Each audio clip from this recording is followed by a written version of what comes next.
Saatnya Kompas Bisnis, saudara. Harga minyak mentah dunia bertahan tinggi di atas $100 Amerika Serikat per barel.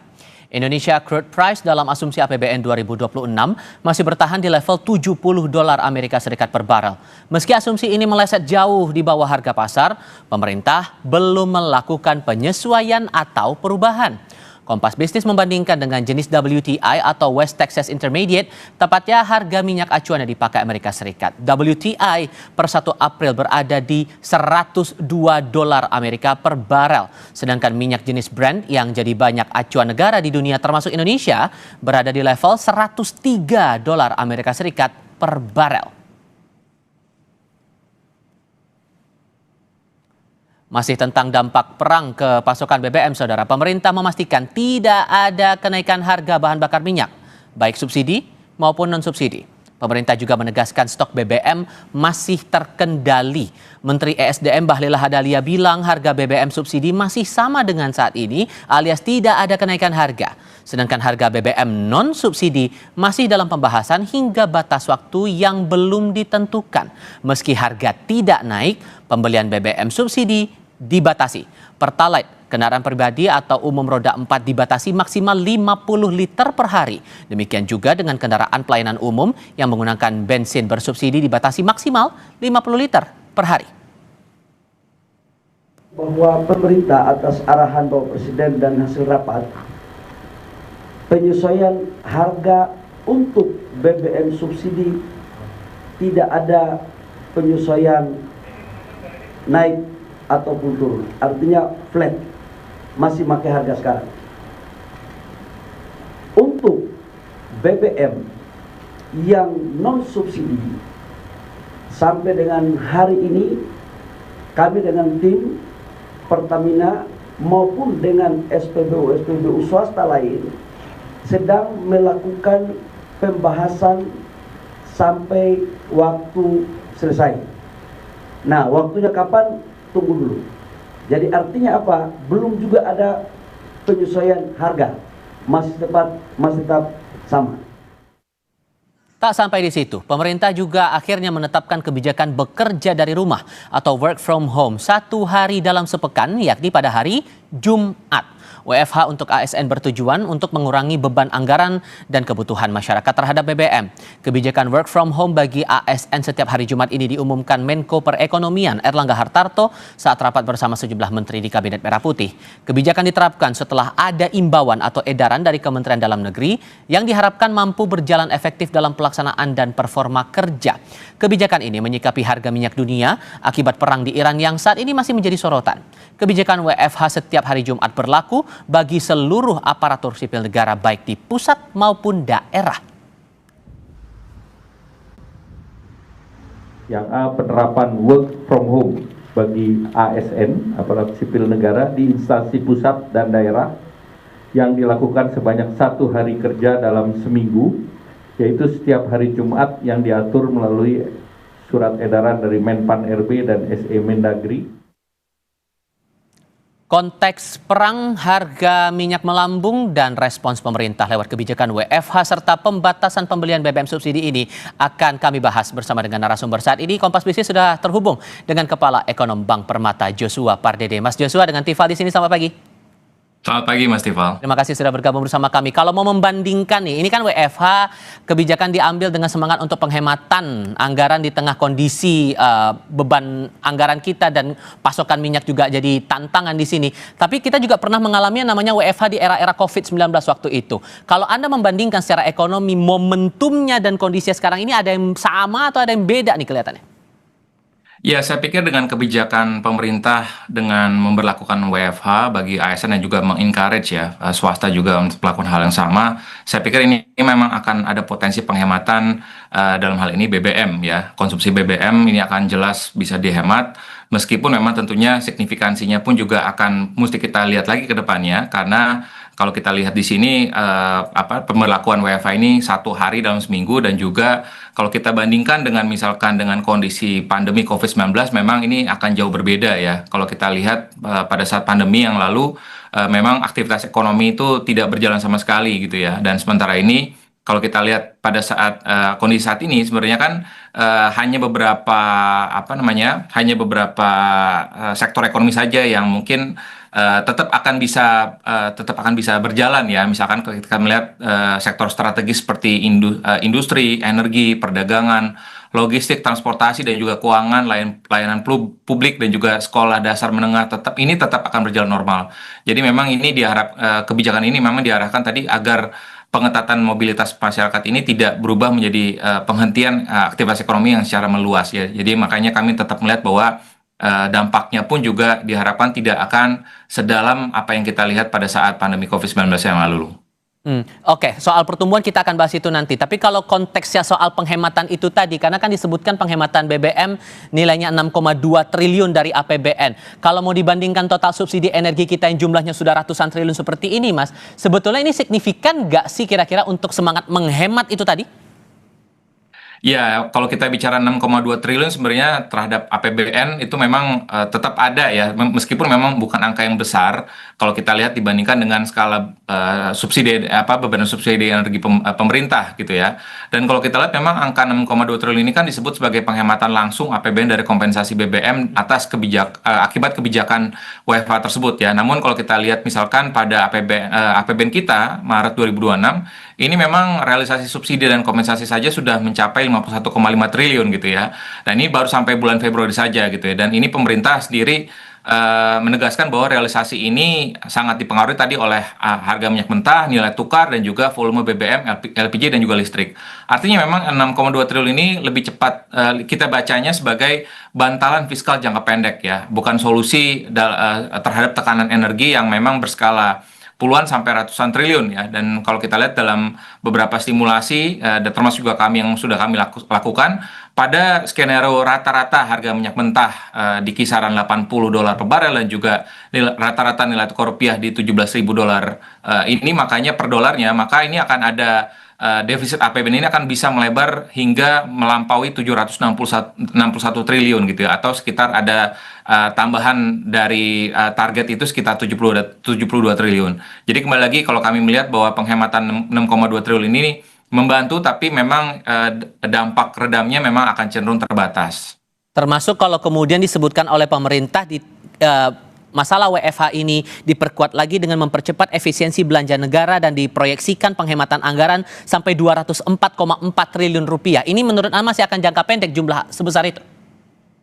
Ya, kembali lagi, karena kalau kita melihat kan ini akan sangat bergantung lagi kepada harga minyak internasional dan juga nilai tukar rupiahnya ya. Memang karena tidak bisa kita pungkiri bahwa Indonesia sudah keluar dari OPEC sehingga Indonesia adalah net oil importer gitu ya, sehingga pada saat dampak tren harga minyak ini terus berfluktuasi ataupun trennya masih dalam level yang tinggi, tentunya ini akan sangat mempengaruhi lagi kepada fiskal kita dan juga tentunya kepada aktivitas ekonomi kita gitu ya. Dan yang dipermasalahkan saat ini oleh berbagai negara adalah bukan masalah harganya, tapi juga ketersediaan komoditas minyak mentah tersebut gitu ya, yang memang saat ini beberapa negara pun juga sudah mendapatkan kesulitan ya, dan tentunya dan bahkan membatasi ya ekspor minyak mentahnya ataupun minyak sudah jadinya ke berbagai negara gitu ya, sehingga makanya ini artinya semua negara akhirnya akan melindungi negaranya terlebih dahulu gitu ya sebelum menyuplai ke negara-negara lain ataupun ke pasar internasional, sehingga makanya ini yang harus kita lihat bagaimana ketersediaan ini yang lebih penting ya, dan ini pasti harus dipastikan oleh pemerintah dan juga Pertamina agar tidak terjadi kelangkaan BBM di masyarakat. Apalagi setelah adanya penghematan ini ataupun kebijakan WFH ini, sehingga tentunya ini akan tidak mempengaruhi juga aktivitas ekonomi masyarakat. Oke, tapi di sisi lain kalau kemudian semangatnya penghematan, karena ada asumsi begini, kalau kemudian WFH diterapkan 1 hari seminggu di hari Jumat, ini akan berpengaruh juga, ini bergantung lagi pada kedisiplinan dari tataran ASN ini mau ikut WFH atau tidak. Kalau kemudian nanti ujung-ujungnya malah pakai momentum itu untuk libur panjang dalam tanda kutip, ujung-ujungnya kan bakal boros lagi nih pemakaian BBM-nya. So kalau mau memastikan ini tetap semangatnya penghematan dengan WFH, hal apa yang rasanya secara ekonomi betul-betul dicermati betul nih Mas? Ya, kalau menurut pandangan kami, ya penentuan hari WFH-nya yang harus di-adjust ya. Karena kalau tadi Mas Tifal sampaikan bahwa kalau diberlakukan di hari Jumat, artinya kan ada Jumat 1 minggu gitu ya. Ada kemungkinan justru malah akan ada apa Yang namanya bandel. konsumsi BBM yang meningkat gitu ya, dan bahkan mungkin kalau misalkan dimungkinkan ya, misalkan naik pesawat gitu ya, artinya kan konsumsi afturnya kan juga meningkat juga. Jadi penentuannya mungkin misalkan di tengah minggu gitu ya, sehingga misalkan di hari Rabu gitu ya, Senin Selasa bekerja, Rabu WFH, dan juga Kamis Jumat masuk lagi gitu ya, sehingga ini akan meningkatkan menjaga ya kedisiplinan dari para ASN dan juga para pihak swasta yang juga ikut melakukan kebijakan tersebut gitu ya, sehingga harapannya ini akan bisa menurunkan tadi konsumsi BBM yang terus meningkat dari waktu ke waktu. Oke, satu hal lagi, selain dari masalah kebijakan work from home, pemerintah juga menetapkan pembatasan konsumsi BBM 50 liter per hari nih Mas. Untuk hal ini ada yang membaca juga akan berpengaruh pada mobilitas masyarakat. Sementara kita paham juga konsumsi ini jadi basis utama pertumbuhan kita. Saat Q1 kita tantangannya udah kelihatan, perang Iran versus AS dan Israel di akhir Februari 2026, dan kita belum tahu nih arah-arahnya Q1 kita akan bagaimana, dan sekarang tantangannya sekarang adalah Q2 dengan pembatasan itu. Masih ada celah nggak sih buat kita ekonominya bakal tidak ngerem di tengah pembatasan ini? Iya, saya pikir memang dengan pembatasan pembelian BBM pun juga yang sebelumnya ya 120 liter per hari menjadi 50 liter per hari, saya pikir ini pun juga masih buffernya masih cukup besar ya.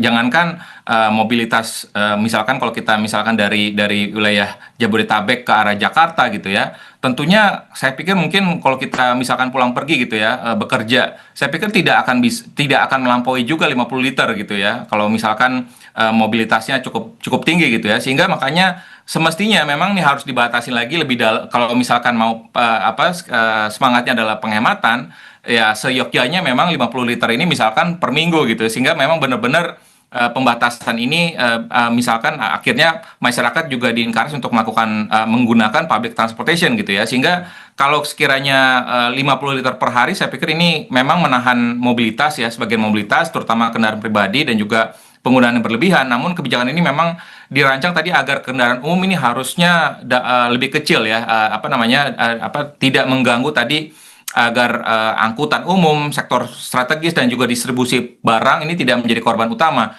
dan dampaknya kepada perekonomian pun juga harusnya lebih kecil ya dibandingkan kenaikan harga BBM itu sendiri dan juga penjatahan secara menyeluruh.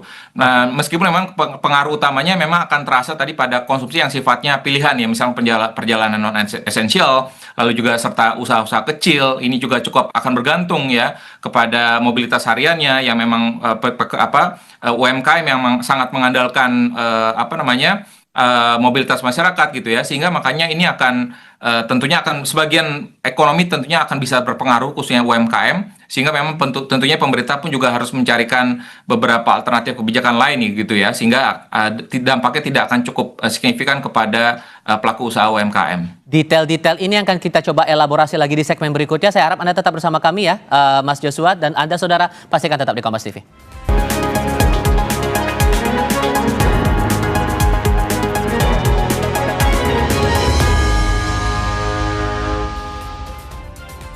Mas Joshua, melanjutkan diskusi kita tadi. Kalau melihat proyeksi pemerintah Q1-nya atau kuartal 1 di rentang 5,5 sampai 5,7. Sementara tantangannya masalah eskalasi di Timur Tengah ini berpengaruh pada stok bahan bakar, distribusi dan lain-lain. Ke dalam negeri kita udah kerasa, dan ditambah lagi ada pembatasan saat ini yang berlaku mulai 1 April 2026 untuk pemakaian BBM dan WFH. Kontraksi terhadap pertumbuhan ekonomi kita di Q1 dan Q2 bakal sejauh mana analisis Anda? Ya, saya pikir memang dampaknya kepada pertumbuhan ekonomi kuartal 1 relatif marginal ataupun minimal ya. Karena kalau kita melihat sampai dengan beberapa data yang sudah dirilis oleh survei dari Bank Indonesia ataupun Kementerian Keuangan menunjukkan bahwa masih terdapat potensi peningkatan aktivitas ekonomi di kuartal 1. Mengingat juga ada faktor musiman ya, ada Ramadan, Lebaran, sehingga makanya ini akan, dan juga pemberian THR dan kepada ASN dan juga private gitu ya, swasta, sehingga ini kami tetap melihat bahwa kondisi aktivitas ekonomi di kuartal 1 masih relatif solid ya, kemungkinan masih di kisaran 5,3 sampai dengan 5,4%. Namun memang tentunya kami melihat bahwa dampaknya ini akan berpengaruh ya kepada kondisi pertumbuhan ekonomi di kuartal kedua ya, mengingat karena tadi faktor musimannya bergeser dari yang sebelumnya, tahun-tahun sebelumnya masuk di kuartal kedua, di tahun ini masuk di kuartal 1, sehingga makanya faktor pendorong di kuartal kedua tahun ini akan relatif terbatas gitu ya, sehingga ini tentunya akan bisa mempengaruhi juga dari sisi aktivitas ekonomi di kuartal 2 dan juga kuartal 3 ke tahun ini. Dan juga ditambah lagi dengan kondisi tadi ketidakpastian geopolitik global, tentunya investasi pun juga akan cenderung melandai, akan terbatas gitu ya, akan wait and see, sehingga tentunya ini akan menjadi tantangan cukup berat bagi perekonomian dunia dan juga Indonesia di mulai kuartal kedua. Dan karena kalau kita lihat bahwa di kuartal 1 sebenarnya dari sisi sekalipun memang sudah ada kenaikan harga minyak mentah dan juga pelemahan nilai tukar rupiah, namun kami melihat dari sisi nilai rata-ratanya ini masih bisa tercover ya, ataupun masih bisa diabsorb oleh APBN 2026 ini. Oke. Kalaupun kemudian sampai dengan detik ini pemerintah menyatakan belum ada kenaikan harga BBM, baik itu subsidi maupun non-subsidi, kecuali ada catatan untuk non-subsidi ini masih akan dibahas dan membaca lagi dinamika harga minyak dunia. Kalau kondisinya sekarang seperti ini dengan anggaran kita yang secara fiskalnya juga sudah cukup terbatas seperti sekarang, Mas, rasa-rasanya yang paling relevan untuk ambil kebijakan langkah pendek dan menengahnya seperti yang kita lihat sekarang atau ada cara lain? Ya, tentunya kami tetap melihat bahwa penghematan dari sisi penghematan dari sisi konsumsi energi yang kurang produktif ke perlindungan atas kegiatan yang produktif itu harus diprioritaskan gitu ya. Dan ditambah lagi juga tentunya pemerintah tadi perlu menjaga tadi ketersediaan logistik ya, transportasi umum, distribusi pangan ya, industri, rumah sakit dan juga layanan dasar lainnya, sambil juga memakai ruang dari penghematan ini dan juga refocusing anggaran untuk menopang daya beli masyarakat dan juga menstabilkan harga pangan. Karena tentunya kita juga perlu mencermati bahwa dengan kenaikan harga minyak mentah dan juga kenaikan amonia ini juga akan bisa mempengaruhi nanti kenaikan harga pupuk dan tentunya akan juga mempengaruhi harga pangan ya dunia. Jadi tentunya dengan sekalipun memang pemerintah sudah menyiapkan ruang ya untuk melalui refocusing ya dari di kisaran 121 triliun hingga 130 triliun, dan juga kami juga melihat bahwa kebijakan B50 ini juga diharapkan akan bisa menghemat BBM lebih jauh lagi ya, karena tentunya ini penghematannya dengan peningkatan dari menjadi B50 tentunya ini akan bisa menghemat BBM fosil kurang lebih sekitar 4 juta kiloliter ataupun senilai 48 triliun gitu ya, dan juga serta tadi mendorong efisiensi perjalanan dinas dan juga belanja seremonial. Jadi ya saya pikir ini sudah cukup tepat gitu ya, tapi tentunya tadi kami melihat bahwa dari sisi dampak negatifnya tentunya ini akan berdampak cukup negatif ya kepada perusahaan BUMN yakni Pertamina dan juga PLN ya. Tentunya ini akan menggerus lagi keuangannya gitu ya, karena tentunya dengan adanya belum adanya perubahan ataupun penyesuaian harga BBM baik itu non subsidi ataupun subsidi, maka ini tentunya akan merefleksikan langsung kepada potensi penurunan kinerja dari sisi keuangan perusahaan-perusahaan BUMN yakni Pertamina dan juga PLN. Oke, satu pertanyaan lagi, mungkin ini penegasan saja sifatnya, disingkat saja Mas. Dengan tantangan seperti ini, daya beli kita juga akan jadi challenge di situ. Masih ada harapankah untuk bisa menggerek itu semua, bahwa daya beli masyarakat tidak akan terdampak cukup dalam, walaupun ya apapun sedikit banyaknya dengan mobilitas yang dibatasi, kemudian pembatasan BBM ini akan ngaruh juga ke daya beli masyarakat sedikit banyak ya? Iya, kembali lagi kalau kita bicara sekiranya harga BBM non subsidi ini dinaikkan, tentunya ini akan tidak akan berpengaruh banyak ya kepada masyarakat luas ya. Mungkin masyarakat yang mengkonsumsi BBM non subsidi ini akan cukup dan memang segmennya adalah masyarakat penghasilan tinggi, maka dampaknya tidak signifikan. Namun kami tetap melihat bahwa masyarakat penghasilan menengah ini akan terkena dampak cukup signifikan apabila tadi harga BBM non subsidi ini dinaikkan, dan memang kedepannya memang kalau misalkan terjadi gap ya, sekalipun sekiranya nanti pemerintah memutuskan untuk menaikkan harga Pertamax dan juga BBM non subsidi lainnya, dan juga terjadi gap yang cukup besar, tentunya ini akan ada kecenderungan juga masyarakat akan membeli Pertalite, sehingga ini dampaknya pun juga akan cukup signifikan, sehingga makanya pemerintah juga perlu memberikan beberapa skenario ya, sekiranya memang kalau perang ini berkepanjangan dan tentunya APBN juga tidak bisa menyerap sepenuhnya, maka oleh sebab itu pemerintah pun juga perlu mencarikan jalan keluar, karena untuk masyarakat penghasilan menengah rendah ini pemerintah sudah punya bansos, tapi bagaimana pemerintah menyingkapi agar masyarakat penghasilan menengah ini tidak turun kelas ya menjadi masyarakat miskin, dan sehingga daya beli masyarakat ini bisa tetap terjaga tentunya dengan beberapa stimulus yang lainnya yang diharapkan akan bisa menopang pertumbuhan ekonomi kita di tahun ini. Baik, Mas Joshua Pardede, terima kasih banyak sudah berbagi pandangan bersama kami kali ini. Sehat selalu ya Mas, selamat pagi. Terima kasih.